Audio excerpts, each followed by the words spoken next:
In the beginning, it was too far away for Shadow to focus on. Then it became a distant beam of hope, and he learned how to tell himself, "This too shall pass," when the prison shit went down, as prison shit always did. One day, the magic door would open, and he'd walk through it. So he marked off the days on his Songbirds of North America calendar, which was the only calendar they sold in the prison commissary. And the sun went down, and he didn't see it, and the sun came up, and he didn't see it. He practiced coin tricks from a book he found in the wasteland of the prison library, and he worked out, and he made lists in his head of what he'd do when he got out of prison. Shadow's lists got shorter and shorter. After 2 years, he had it down to 3 things. First, he was going to take a bath. A real long, serious soak in a tub with bubbles. Maybe read the paper, maybe not. Some days he thought one way, some days the other. Second, he was going to towel himself off, put on a robe, maybe slippers. He liked the idea of slippers. If he smoked, he would be smoking a pipe about now, but he didn't smoke. He would pick up his wife in his arms. "Puppy," she would squeal in mock horror and real delight. "What are you doing?" He would carry her into the bedroom and close the door. They'd call out for pizzas if they got hungry.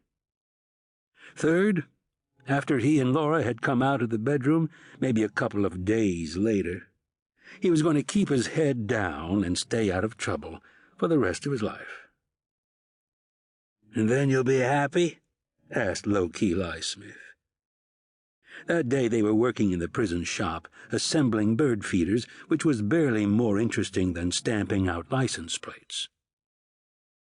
"Call no man happy," said Shadow, "until he is dead."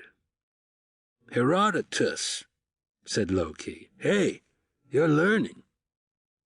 "Who the fuck's Herodotus?" asked the Iceman, slotting together the sides of a bird feeder and passing it to Shadow, who bolted and screwed it tight. "Dead Greek," said Shadow. "My last girlfriend was Greek," said the Iceman. "The shit her family ate you would not believe. Like rice wrapped in leaves, shit like that." The Iceman was the same size and shape as a Coke machine, with blue eyes and hair so blonde it was almost white. He had beaten the crap out of some guy who had made the mistake of copying a feel off his girlfriend in the bar where she danced and the Iceman bounced. The guy's friends had called the police, who arrested the Iceman and ran a check on him, which revealed that the Iceman had walked from a work release program 18 months earlier. "So what was I supposed to do?" asked the Iceman, aggrieved when he had told Shadow the whole sad tale. "I told him she was my girlfriend. Was I supposed to let him disrespect me like that, was I? I mean, he had his hands all over her." Shadow had said, "You tell him," and left it at that. One thing he had learned early: you do your own time in prison. You don't do anyone else's time for them. Keep your head down. Do your own time.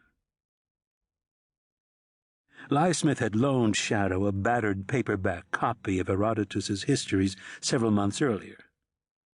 "It's not boring, it's cool," he said when Shadow protested that he didn't read books. "Read it first, then tell me it's not cool."